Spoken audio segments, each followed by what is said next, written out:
안녕하십니까. 리드바이블 이바TV를 제작 운영하고 있는 백강령 목사입니다.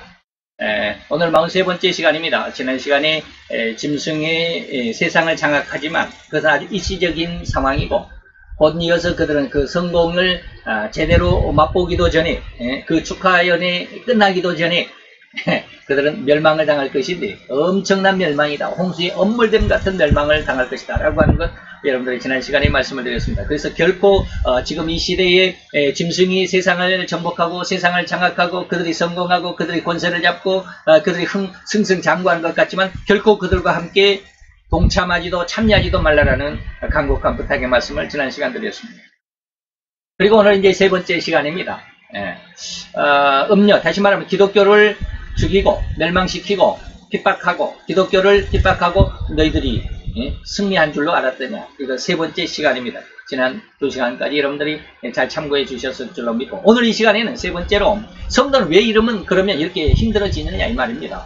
짐승이 자꾸 기독교를 그리고 예수를 믿는 사람을 성도들을 그리고 교회를 이렇게 힘들게 하고 핍박한다며 중국에서는 그냥 교회를 완전히 거기 교회에다가 그냥 휘발유를 뭡니까 휘발유인지 기름을 뿌려가지고 뭐 교회를 불태워버리고 십자가에다가 기름을 부어가지고 십자가를 불태워버리고 그 교회 위에 달려있는 지붕에 있는 십자가에 불을 기름을 부어가지고 그 십자가를 불태우고 포크레인을 가지고 와가지고 교회를 무너뜨리고 이러한 일들, 이런 교회가 왜 이렇게 어려움을 당하고 왜 이렇게 핍박을 당하느냐. 이거 하나님이 계시다면 정말로 하나님의 백성들이 하나님의 그 교회가 이렇게 어려움을 당하고 부서짐을 당하고 무너짐을 당하는 것을 하나님은 그냥 그대로 보고 있는 것이 진짜 하나님이냐, 하나님이 계시다면 정말 그러겠느냐라고 이렇게 말하시는 분들도 수없이 많은 것 저도 압니다.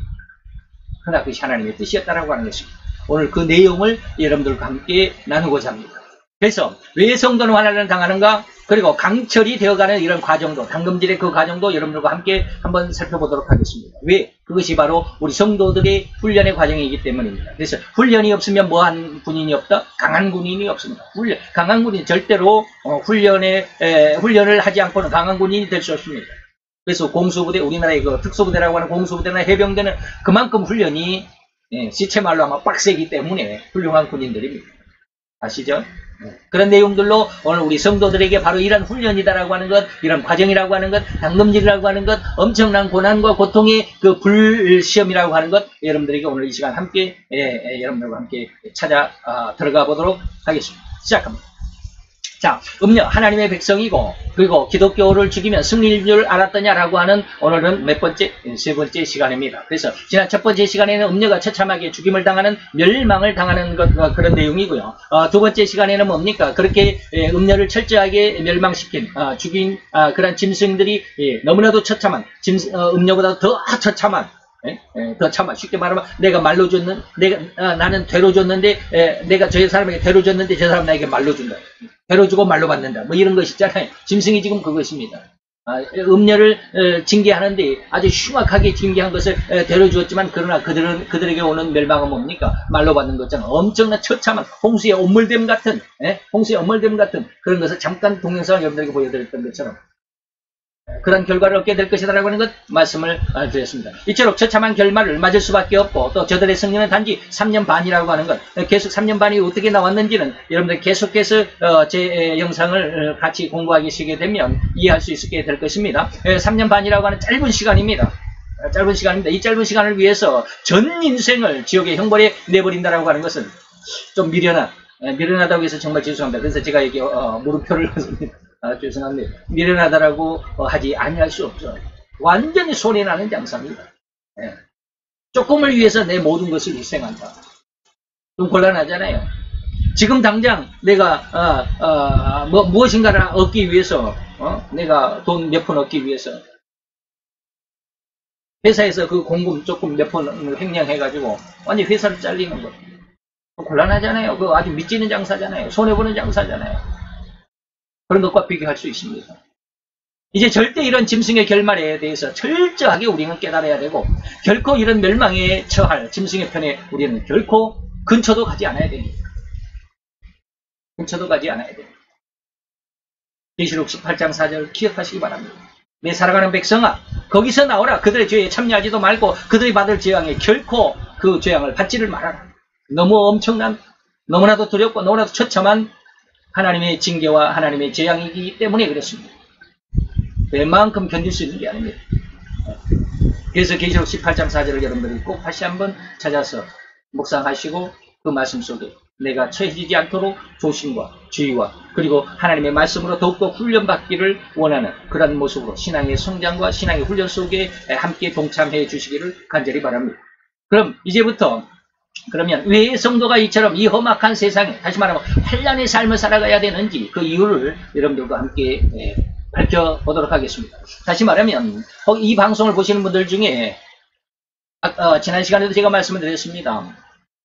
아들이 중요하냐 해초리가 중요하냐 뭐 이런 것처럼 오늘 이 시간에는 아들과 뭐 해초리 이것보다는 과정이냐 결말이냐 이것입니다. 여러분들 과정이 중요합니까 결말이 중요합니까? 과정이 중요하다라고 하는 사람은 조금 손해보는 장사일 것입니다. 결말을 위해서 다시 말하면 내가 지금은 힘들고 너무 어렵다 할지라도 결말이 내가 무엇인가를 얻기를 원한다면 그것이 얻을 것이라고 우리가 목표를 하고 있다면 내 이 과정이 힘들고 어렵더라도 참아낼 수 있잖아요. 아주 옛날 지금 마라톤 우리나라의 황영조 선수 우리나라의 마라톤으로 제일 처음으로 마라톤에서 올림픽 금메달을 땄던 분이 황영조 선수입니다. 제가 어렸을 때 저와 나이가 비슷할걸요. 저보다 좀 어리기는 하겠지만 지금 제가 이제 60대가 넘었으니까 그분 한 50대 됐을까요? 저기가 그렇습니다. 그분이 올림픽에 가서 바르셀로나 올림픽 무슨 올림픽인지 모르겠네요. 그 올림픽에서 금메달을 따고 나서 귀국해가지고 기자회견을 할 때 그분이 그런 말을 했습니다. 이렇게 훈련할 때, 다시 말하면 금메달을 딸 수 있게끔 이렇게 훈련을 해야 될 거 아닙니까? 그 훈련할 때 가장 힘들었던 때가 언제입니까? 라고 물었을 때, 그 훈련 기간이 너무 계속해서 하드 트레이닝이라고 그럽니다. 계속 하루에 그냥 몇 킬로씩 계속 그냥 막 뛰고 달리고 해야 되고, 산을 올라갔다 내려갔다, 계단을 올라갔다 내려갔다 해야 되고, 엄청난 훈련을 하잖아요. 그 훈련이 끝나고 이제 집으로 이제 숙소로 돌아가는 그 버스에 딱 올라타면 너무 힘들어가지고 파김치가 되는데, 완전히 그냥 털썩, 완전히 자빠져 버리는, 그렇게 힘든데, 그때 생각이 그랬답니다. 너무 힘들다. 차라리 이 버스 바퀴 앞에 내가 누웠으면 좋겠다. 그냥 버스가 지나가도록. 그런 이야기를 한 적 기억을 하고 있습니다. 훈련이 너무 힘들다라는 겁니다. 근데 너무 그렇게 죽고 싶을 정도로 힘들고 어려웠던 그 과정을 왜 그런 과정이 필요하고 왜 그런 훈련이 필요할까요? 목표가 있기 때문에 그렇잖아요. 결말이 있기 때문에 그러잖아요. 그 올림픽이 금메달이라고 하는 목표가 없으면 그 힘든 어려운 훈련, 어려운 과정을 왜 할 수 있겠습니까? 하지 않아. 안 해도 되잖아요. 목표가 없으면 그거 안 해도 되잖아요. 우리는 과정이 아니라 결말을 중요시 해야 된다는 겁니다. 과정이 힘들고 어려울지라도 참아낼 수 있는 것은 뭐예요? 결말이 있기 때문에 그렇습니다. 요즘에는 그렇지 않지만 옛날에는 그렇습니다. 옛날에는 아주 저 어렸을 때도 그런 얘기가 있었습니다. 물론 저희 아버님이 그러신 것은 아닙니다만 저희 아버님은 경찰 공무원으로 평생을 공직을 하시다가 정년 퇴임을 하시고 이제 수명을 다하셔서 돌아가시기는 했지만 제가 어렸을 때 어떠한 일이 있었냐. 저 어렸을 때만 해도 시골에 제가 사는 동네에는 이 수세식 변소가 거의 없었습니다. 푸세식이라고 하죠. 푸세식이 뭔데요? 퍼간다 이 말입니다. 사람이 직접 이 바가지로 긴 바가지에다가 긴 짝대기를 붙여서 이렇게 퍼서 이렇게 퍼가는. 요즘에는 정화조가 있어가지고 환경 회사에 와가지고 그냥 호수 이렇게 푹 집어넣어가지고 그냥 쫙 기계로 빨아들이고 깨끗이 냄새만 조금 나지. 그러잖아요. 근데 옛날에는 사람이 직접 그걸 퍼가지고 이렇게 말통에다가 담아가지고 그걸 또 니아가에다가 끌고 가든지 등에 양쪽에 탁 짊어지고 이렇게 이걸 뭐라고 그래요? 똥장군이라고 그랬습니다. 제가 왜 이런 이야기 하냐면 어느 날 한 시골에 똥장군을 쥐고 땀이 그냥 이마에 땀을 그냥 벌벌 흘리면서 똥장군을 지고 가면은 나이 드신, 할아버지라고는 할 수 없죠. 나이 드신 그분이 똥장군을 지고 가면서도 콧노래를 부르고 있더라는 거야. 그래서 지나가는 사람이 물었습니다. 아, 여보, 당신은 이렇게 너무나도 조금은 비참하다고 하면 비참한 삶을 사는데 똥장군을 치고 남의 화장실이나 남의 변소나 이렇게 퍼가는 그런 신세인데 뭐가 좋아서 이렇게 콧노래를 부르고 있느냐라고 이렇게 물었답니다. 그랬더니 그 할아버지 하신 말씀이 뭘까요? 내가 이렇게 힘들어서 내게 냄새나는 똥장군을 쥐고 이렇게 힘들어서 번 돈으로 내 아들이 지금 일본에 유학을 가 있는데 내 아들이 판검사가 되어올 거야. 그런 말을 하시더랍니다. 그러면서 웃으시더라는 겁니다. 다시 말하면 지금 내가 힘들어도, 지금 내가 사람들에게 멸시를 받아도, 조롱을 당하고 비난을 받는 그런 입장에 있다 할지라도 결말이 있잖아요. 내 아들이 잘 될 거예요. 나는 그것을 위해서 지금 이렇게 힘들지만 이 힘든 것을 참아낼 수 있어. 왜 참아낼 수 있어요? 결말이 있으니까. 오늘 그저 하루살이 같이 내일 죽을지라도 오늘 하루만 살자. 이런 의식의 삶은 곤란하다 이 말입니다. 과정은 힘들고 어렵더라도 성공적이고 행복한 결말이 약속되어진 삶이라고 한다면 당연히 이러한 삶, 그런 과정을 선택해야만 하지 않겠나 이 말입니다. 그래서 욥기서 8장 7절은 뭐라고 그럽니까? 내 시작은 미약했지만 너의 나중은 심히 뭐하리라? 창대하리라. 그래서 우리 격언에도 대기만성, 인내는 쓰지만 열매는 달다, 이런 말씀 많잖아요. 이런 것들 여러분들이 잘 한번 기억을 하시고, 오늘 우리 성도들이 세상에서 비록 어려움을 당하고 짐승에게 비록 우리가 엄청난 핍박을 당하고 억압을 당하고 우리가 완전히 죽은 것 같이 멸망을 당한다 할지라도 하나님은 우리를 위해서 다시 한번 우리를 세워주실 것이니 그 짐승의 뒷머리를 하나님께서 치실 것이고 뿌리째 뽑아 흔들어서 그들끼리 서로 머리를 찌르고 심장을 찌르는 내분을 위해서 완전히 멸망시킬 것이며 홍수의 엄물됨 같은 멸망을 보게 하실 것이며 다시는 우리 눈앞에 저들이 보이지 않게끔 하나님께서 저들을 완전히 멸망시킬 것임을 믿으시기 바랍니다. 그러면 이렇다. 짐승의 결말은 결코 다시 우리 눈앞에 보이지 않을 순식간에 영원한 멸망이라는 것을 기억을 하면서 더더욱 이런 음력, 변질되었으라, 그 신앙이 변질되었을지라도 신앙을 가진 성도, 다시 말하면 하나님의 백성인데 왜 그러면 하나님이 이렇게 이러한 징계, 이러한 어려운 환난, 이러한 고통을 주겠느냐 이 말입니다. 성도는 왜 이러한 어려운 환난을 겪어야만 할까요? 없으면 안 될까요? 사람들은 다 좀 편하고 싶은데, 좀 더 잘 살고 싶은데, 요즘에 우리 부모들이 하는 말이 뭡니까? 내 아이는 뭔만 하겠다? 꽃길만 걷게 하겠다. 저 이 말 무지하게 슬퍼합니다. 정말 이런 말을 내 아이들에게 꽃길만 걷게 해주겠다는 말 해서는 안 됩니다. 신앙을 가진 부모라면 우리 자녀들에게 이런 말을 해서는 안 됩니다. 세상 바보로 만드는 길입니다.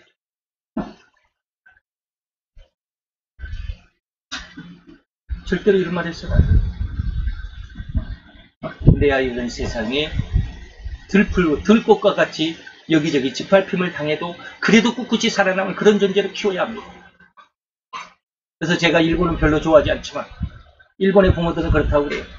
아이가 10살이 되면, 몇 살인지 정확히 모르겠는데 10살이 되면 혼자 여행을 보낸대요. 혼자 여행 가.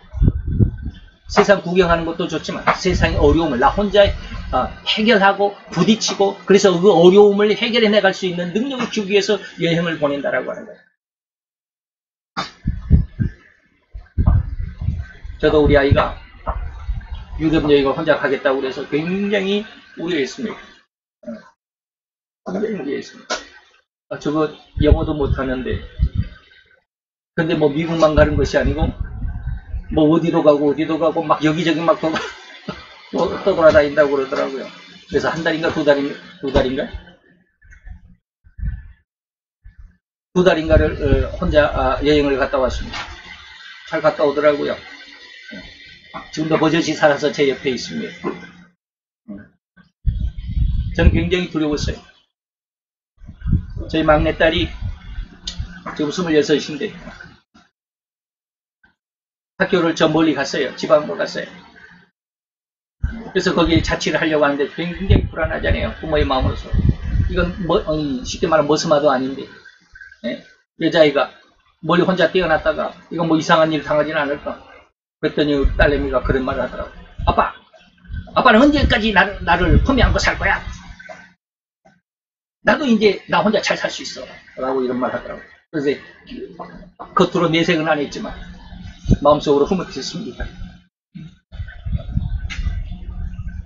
저도 이제 다 컸구나. 예. 세상에 어려움을 당해봐야 진짜를 압니다. 우리 성도들 세상에 꽃길을 걸으려고 하지 마세요. 꽃길을 걷는 것, 그 길은 여러분들의 멸망의 길입니다. 그것은 넓은 문이고 넓은 길입니다. 분명하게 말씀드립니다. 하나님은 결코 하나님이 참된 성도들을 양육하기 위해서 꽃길을 열어주시지 않습니다. 넓은 길로 가라고 인도하지 않았습니다. 오늘 말씀의 내용이 전체가 다 그런 말씀입니다. 왜 성도는 환난을 당하는가? 왜 성도는 꽃길을 걷지 않게 하시는 거야? 근본적인 것까지 여러분들에게 다 말씀드릴 이 시간은 아니지만 어쨌든지 근본적인 문제까지 들어가면 좀 시간이 많이 걸리겠지만 어쨌든지 하나님의 백성을 하나님은 반드시 징계를 해야만 합니다. 왜 이런 엄청난 징계를 받을까요? 죽임을 당한다, 멸망을 당한다, 철저하게 패망을 할 것이다. 왜 이러한 엄청난 징계를 받을까요? 성도가 이러한 징계를 받는 것은 두 가지의 뜻이 있습니다. 무엇이 있다? 하나는 정숙한 아내고 지 음녀가 되어버렸기 때문에 다시 말하면 죄값입니다. 죄를 지어서 하나님을 떠난 죄, 하나님의 말씀에 순종하거나 복종하지 않는 죄, 정숙한 아내면 그 남편이 다시 말하면 하나님이 예수님을 남편으로 삼고 그래서 그 예수님의 말씀, 성경 말씀에 100% 순종하고 복종하는 그런 삶을 사는 정숙한 아내가 되어야 되는데 내 멋대로 살았다 이 말입니다. 그게 변질되어 버린, 그래서 음녀가 되어 버린, 그래서 하나님은 징계하실 수밖에 없는, 그래서 잘못된 신앙을 징계하기 위한 다시 죄값이라는 것입니다. 다른 하나는 뭡니까? 다른 하나는 중요합니다. 훈련입니다. 연단입니다. 나머지 다른 하나는 뭡니까? 하나님의 의도에 의해서, 다시 말하면 곧 한 뜻을 이루기 위해서 한 과정으로 하나님께서 이 훈련의 과정, 다시 말하면 제가 이게 당금질이라고 썼는데 이 당금질하는 이런 훈련의 과정입니다. 그래서 계시록 17장 17절을 제가 여러분들에게 아주 자주 인용하는 마태복음 7장 21, 23절까지 21, 22, 23절까지 해서 여러분들에게 자주 말씀드리는 두 구절입니다. 계시록 17장 17절. 하나님이 자기 뜻대로 할 마음을 저희에게 주사 한 뜻을 이루게 하시고, 하나님의 한 뜻을 이루게 하시고, 그래서 하나님의 나라를 짐승에게 주게 하시되, 다시 말하면 뭡니까? 짐승이 하나님의 백성, 하나님의 교회를 정복하게 된다 이 말. 짐승에게 내어주었어요. 짐승아, 네가 마음대로 한번 갖고 놀아봐. 갖고 놀아봐. 이거 좀 죄송하지만 하나님의 백성이, 하나님의 교회와 하나님의 백성을 징계하신다라는 겁니다. 언제까지? 하나님의 말씀이 응하기까지, 하나님의 말씀이 다 이루어지기까지, 하나님의 계획이 다 이루어지는 그 계획의 시간이 다 차기까지 말입니다. 그래서 제가 이제 당금질하는 이 모습 출처를 밝혀드렸습니다. 유튜브에서 이런 말씀. 어떤 극한 직업이라고 하는 이 프로그램인데 그 당금질 하시는 분인가 봐요. 물건 하나를 완성하기 위해서는 10번 이상 이 쇠가 불에 들어가야 한다. 이해하시겠습니까? 이게 당금질입니다. 그냥 쇠를 갈아가지고 칼을 만든다고 해서 그 쇠가 훌륭한 칼이 되지 않습니다. 도금이 되지 않습니다. 명금이 되지 않습니다. 그 칼은 다른 칼과 부딪혔을 때는 순식간에 그냥 부러져 버립니다. 그러나 이 칼이 부러지지 않도록 강한 쇠가 되어 결코 상대방의 칼을 부러뜨릴지라도 내 칼은 아주 멀쩡할 수 있는 그런 강한 칼을 만들기 위해서는 10번 이상 불에 들어갔다가 다시 꺼내서 망치로 두들기고 물에다가 식히고, 그래서 불에 들어갑니다. 그래야 정말 좋은 명품이 될 수 있는 것이죠. 세상의 당근들도 이렇습니다. 그래서 불에 집어넣어서 빨갛게 달굽니다. 그리고 망치로 이렇게 두들겨 팹니다. 대장장이가 원하는 모양대로 이제 모양을 바꾸면서 계속해서 이 쇠를 망치로 두들기고 이 압축시켜가지고 두들기면 압축이 되잖아요. 그래서 그 쇠의 내부 그 속에 있는 공기층들 공기가 다 빠져나가고 완전히 밀착시켜지는 그게 강한 강철이 되는 것입니다. 그러면서 다시 뭐합니까? 물에다가 또 담궈서 식히고, 이게 당금질입니다. 그래서 잠언서 27장 21절에 보니까 도가니로는 은을 단련하고 풀무로는 금을 단련하지만 사람은 무엇으로? 칭찬으로 단련을 하신다. 라고 이렇게 말씀하시면서 시편 105편 19절 말씀과 우리가 같이 연결해 봐야 합니다. 여호와의 말씀 응할 때까지 말씀이 저를 단련하였더라. 하나님의 말씀이 우리 심령 속에 살아있어야 합니다. 그래서 예수님이 뭐라고 그랬습니까? 내 말이 너희 속에 있느냐? 너희가 내 마음 속에 있다고 한다면, 내 말이 너희 속에 있다고 한다면 무엇이든지 원하는 대로 구하라 그리하면 이루리라. 말씀이 우리를 단련하실 때까지 말씀 속에 말씀 많이 성경 말씀 많이 읽어야 되고 성경 공부 많이 해야 되고 성경 공부를 하되 여기저기 하는 게 아닙니다. 성경을 그냥 우리가 뭐 성경 공부 교재도 좋기는 하지만 저는 여러분들에게 늘 이렇게 요구를 합니다. 강해를 배우라. 그래서 만약에 어떤 성경 1장 1절에서부터 마지막 장 마지막 절까지 쭉 그 내용을 훑어가는 이런 강해 공부가 굉장히 중요합니다. 여러분들에게 엄청난 유익을 줍니다. 한 줄기를 잡잖아요. 여기 배우고 저기 배우고 이것 배우고 저것 배우고 합니다. 그래서 말씀이 저를 단련할 수 있도록 나 자신을 하나님의 말씀으로 훈련하기 위해서는 강해를 많이 공부하시기 바랍니다. 더욱이 이런 하나님의 뜻을 이루기 위해서다. 첫째는 뭡니까? 죄값 때문이다. 죄를 많이 지었기 때문에. 둘째는 하나님의 한 뜻을 이루기 위해서다 라고 그랬는데 그 두 번째 하나님의 한 뜻을 이루기 위해서라는 그 의미 속에서 또한 두 가지 의미가 있습니다. 그래서 성도가 환난을 당하는 이유는 뭡니까? 하나는 죄값을 치르기 위해서고 또 하나는 하나님의 한 뜻을 이루기 위해서인데 하나님의 한 뜻을 이루기 위해서의 의미 속에 또 하나 두 가지가 있습니다. 하나는 성도를 징계함으로 뭐한다? 정결케 하기 위해서다. 하나님의 한 뜻은 뭐예요? 이 환난으로 인해서 징계를 함으로 인해서 어려운 환난 속에서 그 징계를 통해서 성도를 어떻게 한다? 거룩하게 하시기 위해서 거룩한 성도로 다시 한번 회복시키기 위해서입니다. 그리고 또 하나는 뭡니까? 성도를 영성인으로 성장시키기 위해서입니다. 영성인에 대해서는 이미 말씀을 드렸지만 그러나 계속해서 말씀을 드릴 것입니다. 어떠한 상태를 영성인이라고 하는지 그래서 그냥 막 목이 쉬도록 기도만 하면 영성 해가지고 그래서 영성이 되는지 그게 아닙니다. 그게 아닙니다. 그래서 계속해서 영성인에 대해서는 계속해서 제 설교 속에서 계속 많이 나오게 될 것입니다. 자, 이러한 두 가지 뜻. 이제 우리는 성도가 당하는 이 환난의 의미 중에서 하나님의 한 뜻을 이루기 위함이라는 그런 제목하에 두 가지의 의미를 살펴보게 될 것입니다. 그래서 하나는 성도를 거룩하고 정결케 하기 위해서 다시 말해 회개를 시키기 위해서의 말입니다. 그리고 다른 이면으로 본다면 이것은 다른 어떤 이면 회개시킨다는 것은 뭐예요? 죄값에 대한 징계다고 하는 것이죠. 그리고 인간도 일반적인 자기 자녀들이 잘못된 길로 들어가면 뭐예요? 회초리를 때리는 것이죠. 잘못된 길로 가는데 부모가 잘한다. 너는 네 삶이니까 네 멋대로 살아. 이렇게 할 부모가 거의 없을 것입니다.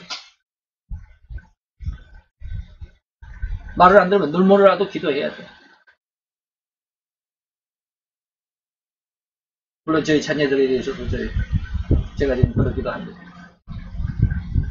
올바른 길로 가르쳐줘야 합니다. 그 징계의 값은 너무나도 뻔합니다. 다시 말하면 올바르고 심지가 곧은 진리가 무엇이고 사실이 무엇이고 무엇이 옳고 그른지를 확실하게 알고 옳은 길에서 진리의 길에서 올바로 곧은 심지를 가진 그런 심성으로 성장하기를 위해서 부모가 자녀들을 징계하는 것이 아니겠느냐 이 말이에요. 이게 부모들의 뜻입니다. 바로 성도에 당하는 환난도 이와 같은 의미가 있습니다. 우리가 우리 자녀들 징계하는 그 마음을 안다면 하나님이 우리를 이 성도들이 이 세상 속에서 이런 어려움을 이런 환난을 당하게 하게 하시는 그 뜻을 이해할 수 있어야 됩니다. 우리가 하나님의 마음을 이해할 수 있어야 됩니다. 이런 마음을 맨 먼저 알았던 사람이 누굽니까? 에녹입니다. 창세기 5장 에녹입니다. 에녹이 그 아들 무드셀라를 낳고 뭐 했다? 하나님을 알게 됐더라 이 말입니다.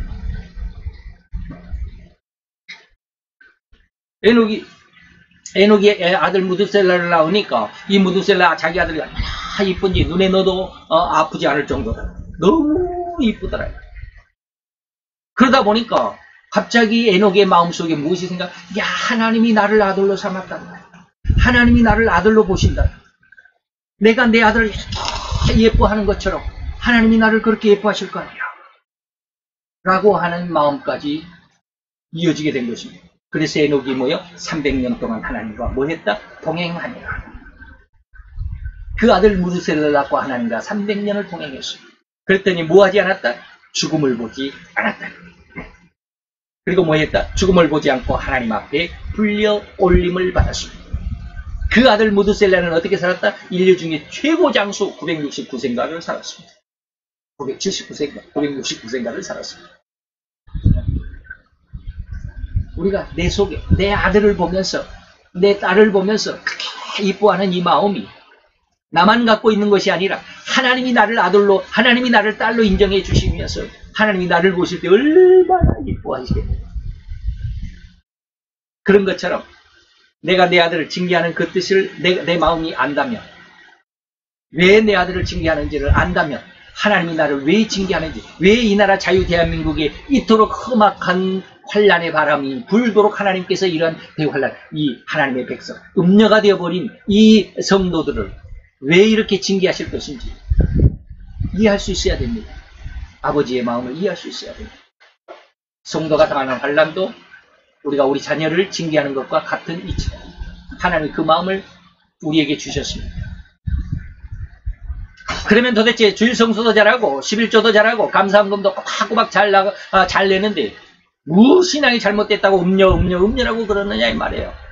다시 말하면 하나님의 적법이 아닌 불법 신앙이기 때문에 그것이 음녀의 신앙이다라고 하는 것입니다. 마태 7장 7절 8절에 보니까 뭐라고 그랬습니까? 사람이 계명으로 교훈을 삼는다라. 하나님의 말씀이 아니라 계명으로 교훈을 삼아 가르치니 나를 헛되이 뭐한다? 나를 헛되이 경배하도다. 너희가 하나님의 계명은 버리고 사람의 유전을 지키는도다. 장로들의 유전을 지키는도다. 이거 충격이지 않습니까? 우리는 정말로 하나님의 말씀 안에서 우리가 교회 나가서 목사님 설교를 듣고 그 설교대로 살려고 애쓰고 노력하고 주일 성수 잘하고 11조도 잘하고 매번 이런저런 감사헌금도 잘하고 교회에 무슨 행사가 있으면 결코 빠지지 않고 아니 앞장서서 모든 일을 다 처리해 나가고 목사님이 하시는 일하면 옆에서 보조해드리는 그 엄청나게 좋은 타의 모범이 되는 그런 신앙인데 하나님은 너의 신앙을 음녀야라고 말하는 겁니다. 그게 뭐요? 이겁니다. 마태 7장 7절로 8절. 즉 자기 신앙에 자기 자신조차도 나는 그냥 거룩하고 나는 그냥 정결한 신앙이라고 속고 있을 뿐이 자기 신앙에 속고 있다라고 하는 거예요. 이런 말하면 이해할 수 있는 사람이 거의 없을 겁니다.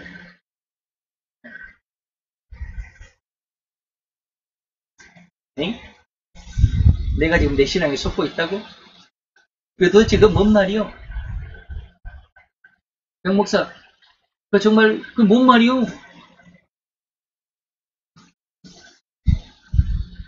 이렇게 말할 사람이 대부분일 것이라는 것입니다. 다시 말하면 거의 모든 신앙은 절대 하나님의 의도에 걸맞은 신앙이 아니라 장로들의 유전, 인간적인 신앙이 중심이라고 하는 것 아니겠나요?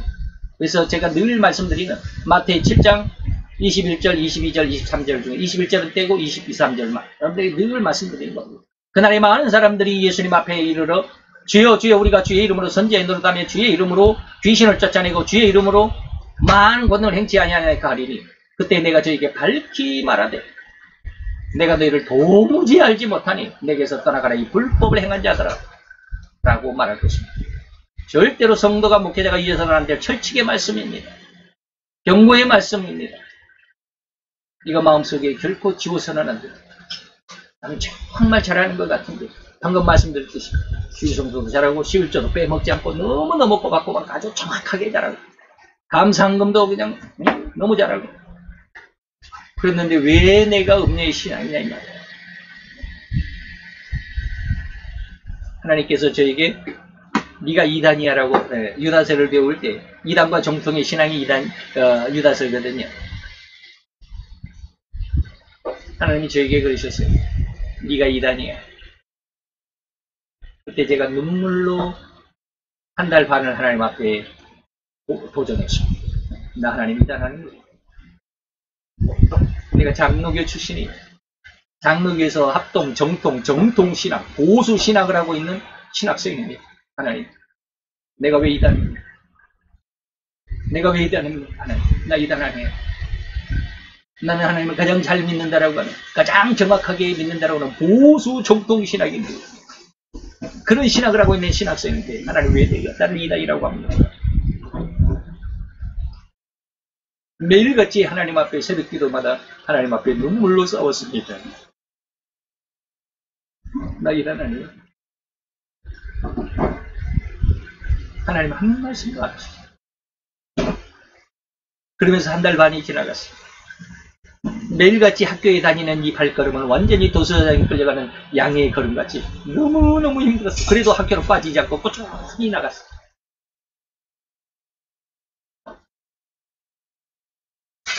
한 45일, 50일쯤 됐을 때, 45일이나 50일쯤 됐을 때 하나님 앞에 제가 무릎을 꿇었습니다. 하나님 말씀입니다.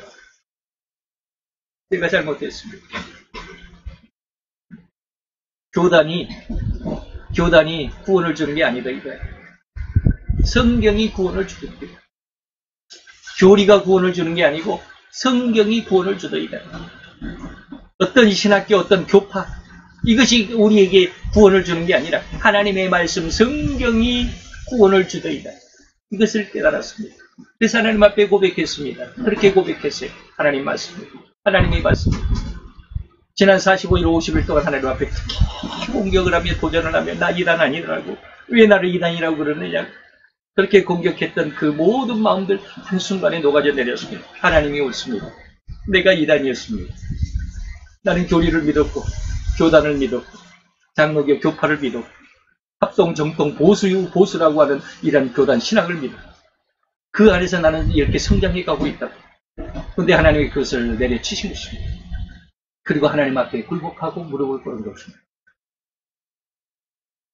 교리가 중요한 것, 물론 중요합니다. 교파가 물론 교파도 중요합니다.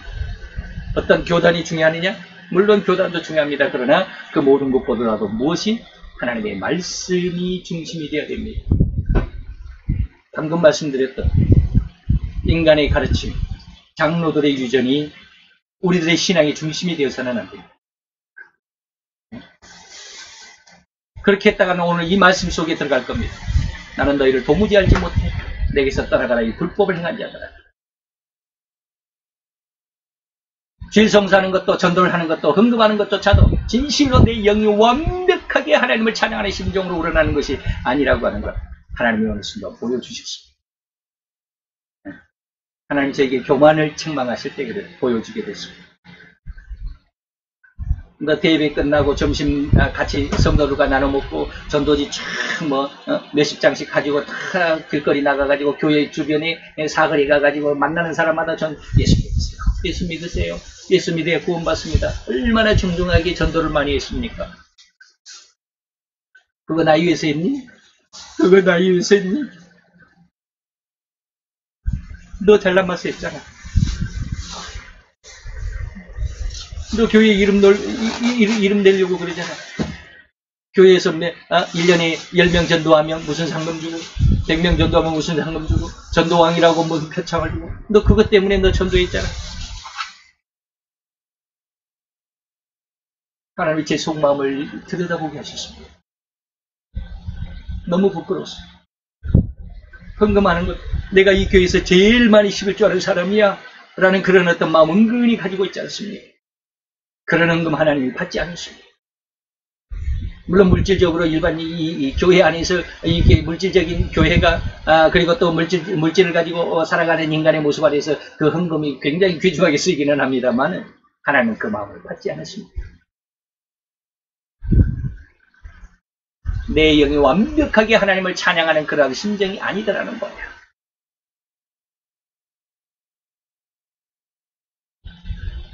주님은 절대로 예배조차도 신령과 진정으로 예배한다라고 하신 것 여러분 기억하시죠? 요한복음 4장 23절 24절.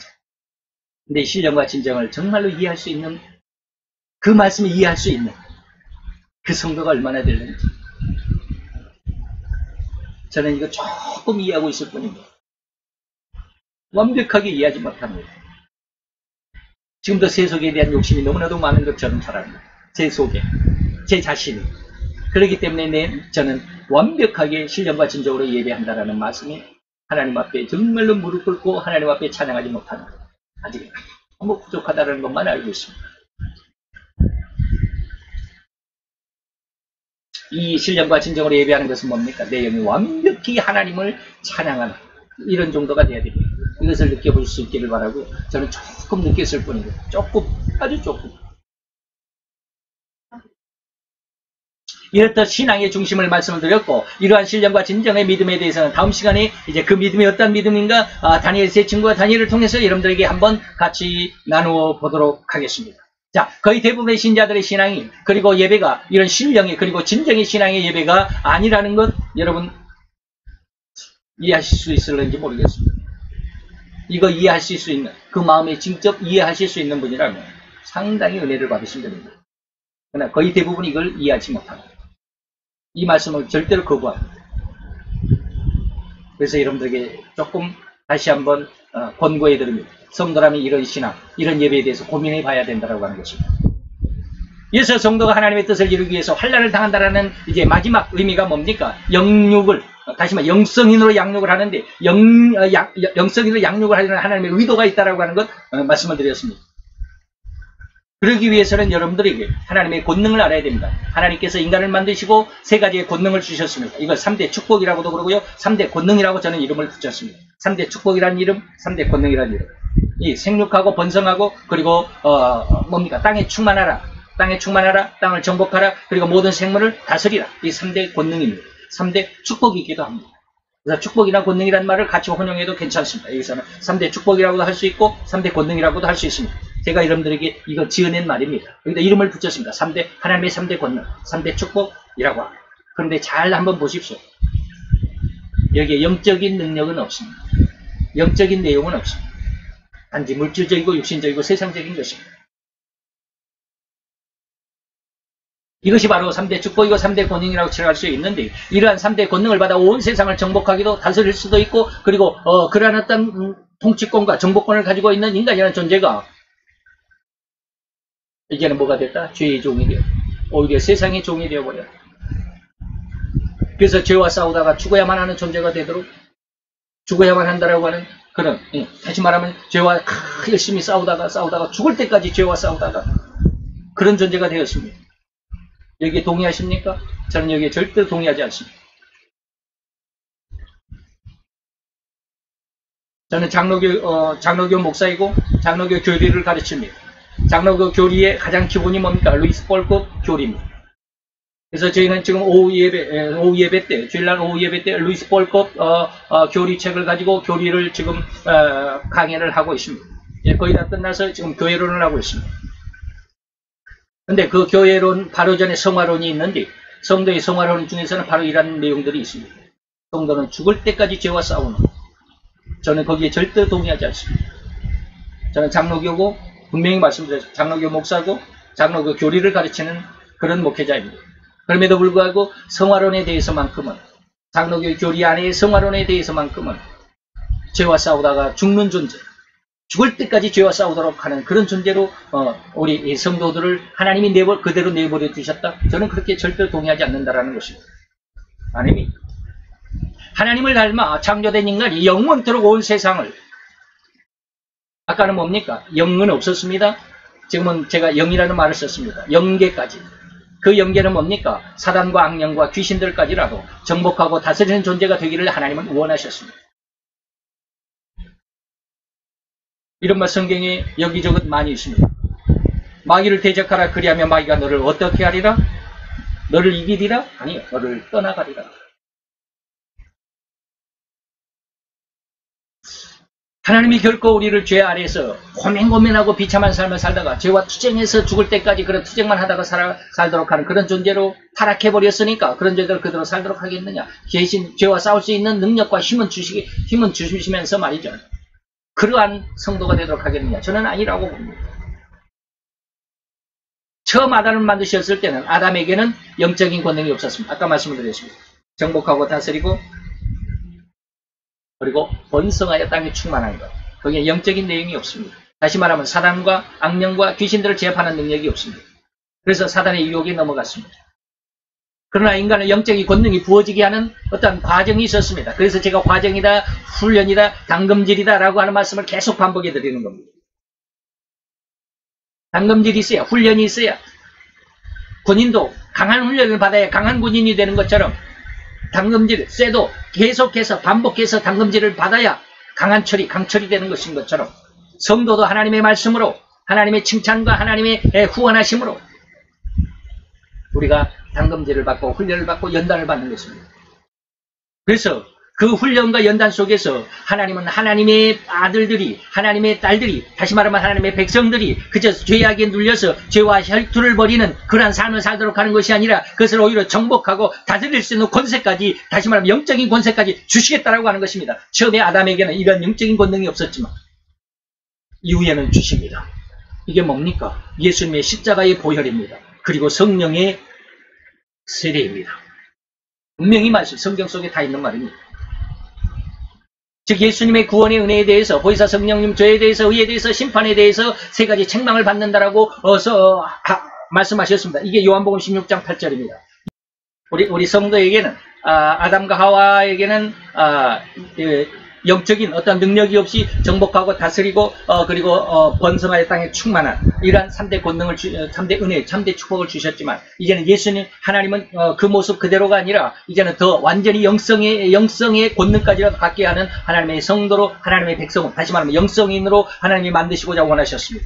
그래서 하나님께서 인간을 만드시고 그 원래 있었던 그 세 가지 권능을 잃어버린 그 인간에게 하나님은 예수님의 구원에 대한 은혜, 십자가의 보혈의 은혜를 주셨고 거기에다가 또 성령님의 세례로 인해서 다시 말하면 보혜사 성령님께서 3대 책망을 하시는 것입니다. 죄에 대해서 책망을 하시고 의에 대해서 책망을 하시고 심판에 대해서 책망을 하십니다. 그래서 죄에 대해 책망은 뭡니까? 죄를 책망을 받음으로 해서 우리가 거룩한 심령이 되게 하십니다.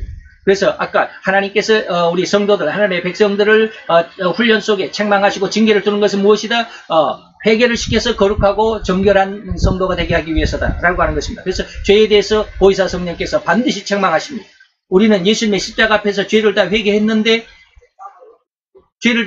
우리에게 무슨 또 죄가 있어서 죄를 책망하신단 말이에요? 이렇게 여러분들이 한번 고민해 보시기 바랍니다. 예수님의 십자가 앞에서 우리가 죄를 회개하는 그 회개와 성령 하나님께서 우리에게 죄에 대한 책망을 하실 때 이 회개와는 전혀 질적으로 다릅니다. 그런 것들을 여러분들이 고민해 보시기 바랍니다. 그래서 여러분들에게 예수님께서도 10년간 하는 자는 천국을 선물로 주셨지만 애통하는 자는 위로를 선물로 주셨습니다. 이때 마태복음 5장 3절 4절입니다. 다시 말하면 10년간 한도 회개고 애통도 회개입니다. 그런데 10년간 한거 애통은 두 개 다 회개지만 이 두 개가 다 한 번에 혼합시키거나 짬뽕시켜가지고 이게 뭐가 뭔지 모를 정도로 두 개가 하나로 이렇게 혼합시켜버려서는 안 될 그런 완전히 분리를 시켜야만 하는, 철저하게 구분을 시켜야만 하는 그런 은혜입니다. 그래서 선물도 다르잖아요. 10년간 하는 무슨 축복이요? 천국의 축복이요. 그러나 애통하는 자는 무슨 축복이요? 위로의 축복이요. 위로가 결말이 축복이 다르잖아요. 이것을 오늘 거의 모든 목사님들이 이걸 혼용해 버리더라고요. 네? 회개할 때 그냥 애통하는 마음이 있다. 우리가 예수님 앞에서 우리의 죄를 회개하는 것과 보혜사 성령께서 우리를 죄를 책망하실 때 회개하는 것과 질적으로 차이가 다릅니다. 예수님의 십자가 앞에서 회개하는 것은 우리가 10년간이라고 말할 수 있습니다. 그러나 보혜사 성령께서 우리를 죄를 책망하실 때 바로 이것이 애통입니다. 넘어갑니다. 의에 대해서는 뭡니까? 의에 대한 책망을 받음으로 인해서 우리가 하나님의 진리에 깊게 들어가게 됩니다. 그래서 보혜사 성령께서 우리에게 의의 책망을 하심으로 인해서 의에 대해서 책망을 하심으로 네 가지 은혜를 얻게 하십니다. 하나님의 말씀을 기억나게 하신다. 하나님의 말씀을 우리에게 가르치신다. 하나님의 말씀이 우리에게 생각나게 하신다. 하나님의 진리의 말씀을 우리를 인도해 가신다라는 네 가지 은혜가 이 의에 대한 책망으로 인해서 우리에게 주어지게 되는 것입니다. 심판에 대한 책망은 뭡니까? 세상왕, 다시 말하면 사단을 이미 예수님께서 십자가에서 짓밟아 이기셨다라고 하는 것입니다. 그 권능이 우리에게 주어질 것이라고 하는 거예요. 그래서 영계까지 우리가 정복하고 다스릴 수 있는 정복과 통치권과 그리고 온 세상을 통해서 하나님의 말씀을 증거할 수 있는 선포권, 이 세 가지는 창세기 2장에 주셨던 3대 권능과 똑같습니다. 단지 거기에 영적인 권능이 첨가되었을 뿐입니다. 이것이 마태 10장 1절 7절입니다. 이것이 바로 영적인 3대 권능이고 바로 이 영적인 권능을 얻었을 때야 비로소 영성인이라고 하는 것입니다. 그래서 이렇게 하나님은 인간이 영적인 권능이 없었던 존재로 만드신 의도는, 처음에 아담과 하와 같이 이런 존재로 만드신 의도는 하나님의 영성으로 성장하는 과정, 다시 말하면 당금질에서 훈련시켜서 연단을 시켜서 강철, 다시 말하면 이 아주 육신적인 어떤 인간의 성도들의 모습이 이제는 훈련과 연단과 그리고 환난 속에서의 그 당금질을 당함으로 인해서 오히려 뭐가 된다? 이제는 강한 명품이 되는, 보금이 되고 명금이 되는 이런 모습으로 성장시키기 위해서, 영성인으로 만들기 위해서 이 말입니다. 그래서 영적 권능이 없었던 존재로 만드신 의도가 맨 처음 아담을 만드셨는데 그 의도는 영성인으로 성장하기 위한 어떤 그 과정, 그리고 훈련, 그리고 이 훈련, 과정과 이 훈련이 환란을 통해서 이 말입니다. 이 환란을 통해서 이 과정을 주셨다라는 걸 하는 것입니다. 이해가 되셨으면 좋겠습니다. 이것이 바로 하나님의 한 뜻이다. 계시록 17장 17절. 하나님의 한 뜻을 이루기 위해서 하나님의 백성을 짐승에게 내어주었다. 이 어려운 환란을 당하게 한다. 다시 말하면 쇳덩어리를 뭡니까? 불 속에 집어넣지 않고는 그냥 그 잡철 그대로 있습니다. 그는 결코 몇 푼 가지 않습니다. 그러나 이 잡철을 불 속에다가 집어넣어서 빨갛게 달구어서 꺼내가지고 다시 대장장이가 두들겨 패고 또 물속에다 식히고 다시 또 불에다 넣어서 달구고 또 꺼내서 망치로 두들겨 패고 그리고 다시 물속에 집어넣어서 식히고 이것을 과정을 계속 반복함으로 인해서 이 잡철, 불과 몇 푼 안 됐던 이 잡철은 어마어마한 강철이 될 겁니다. 한 자루에 그 보검이 되면 한 자루에 몇 천만 원도 할 수 있습니다. 하나님은 이렇듯 하나님의 성도들을 영성인으로 양육시키기 위한 과정으로 이 환란을 주셨다라고 하는 것 여러분들 오늘 이 시간에 함께 이해를 해 주셨으면 좋겠습니다. 성도인의 환란을 통해서 영성인으로 더욱 성장해 가는 것입니다. 마치 잡철이 당금질을 통해서 강철이 되는 것처럼 말입니다. 오늘 우리에게 당하는 이 환란, 더욱이 나라 자유 대한민국에 닥칠 종교법과 차별금지법 등과 같은 이 악법들로 인해서 성도들의 강철과 같은 영성으로 성장시키기 위한 하나님의 일단 어떤 의도, 그 과정을 이해하시고 진정한 신앙으로 잘 성장해 주셨으면 좋겠습니다. 그래서 우리 다음 시간에는 이러한 최악의 우리나라의 악법 3종 세트, 차별금지법, 종교평등법, 그리고 공수처법 3종 세트, 이런 시대가 분명히 올 겁니다. 반드시 올 겁니다. 아무리 우리 기독교가 정의당 앞에, 서울 정의당사 앞에서 그냥, 차별금지법 반대 집회를 연다 할지라도 그들은 반드시 뭐 한다? 이 법을 통과시킬 것입니다. 왜? 저들의 야욕을 위해서. 우리들의 간절함이 아니라, 우리들의 간절함을 받아서 새 3종법을 없애버리는 것이 아니라, 저들의 야욕을 위해서 이것을 할 것입니다. 이 3대 악법은 반드시 통과될 겁니다. 다시 말하면, 다음 시간에 말씀을 드리겠지만 다니엘 세 친구들은 풀무불 속에 집어 던져지기 전에 하나님이 구원하신 거 아닙니까? 하나님께서 다니엘을 사자굴 속에 집어 던져지기 전에 다니엘을 구원하신 거 아닙니까? 그 속에 집어 던졌습니다. 풀무불 속에 집어 던져졌습니다. 사자굴 속에 집어 던져졌습니다. 그러나 그 어려움 속에서 하나님은 그들을 구원하셨습니다. 오늘 우리나라에 이 3대 악법 3종 세트가 실현이 될 것입니다. 실현되기 전에 하나님은 하나님의 백성을 구원하신 것이 아니라 그 악법이 제정이 되고 그 악법 속에서 이 환란 속에서 하나님은 하나님의 백성을 구원해 내실 것입니다. 마치 하박국 3장 13절 14절 아까 지난 시간에 말씀을 드렸던 것처럼 하나님이 일어나서 그 집 머리를 치실 것이고 그들의 뿌리채에 뽑아서 그들이 서로가 심장을 찔러서 서로가 멸망당하게 하실 것입니다. 하나님의 이 말씀을 잘 한번 지켜보시기 바랍니다. 오늘 성도들에게 당한 환란의 의미, 환란의 이유가 무엇인가를 여러분들에게 말씀을 드렸습니다. 다음 시간 성경 예언 9탄을 가지고 어떻게 이 환란을 이겨낼 것인가? 다니엘서 3장, 다니엘서 6장을 통해서 다니엘과 다니엘의 세 친구들의 그 어떤 상황과 사건, 거기에서 우리의 신앙을 점검해 보는 시간으로 삼겠습니다. 오늘 시간 감사합니다. 오늘 시간에도 이 말씀 여러분들이 저와 함께 같이 공부를 해주시고 또 여러분들의 마음속에 잘 새겨두시고 또 시대를 따라서 또 상황을 따라서 그리고 이 사회의 변천을 따라서 여러분들이 하나님의 말씀이 어떻게 우리에게 적용되는가를 잘 한번 함께 공부해 나가는 시간 되었으면 좋겠습니다. 그래서 여러분들이 계속 저희와 함께 구독 그리고 좋아요를 저희 함께 참여해 주시고 저에게 힘을 더해 주시면 더 좋은 하나님의 은혜를 여러분들에게 함께 나누는 시간이 될 것이라고 하는 것 약속을 드리면서 오늘 이것으로 마치도록 하겠습니다. 감사합니다. 안녕히 계십시오.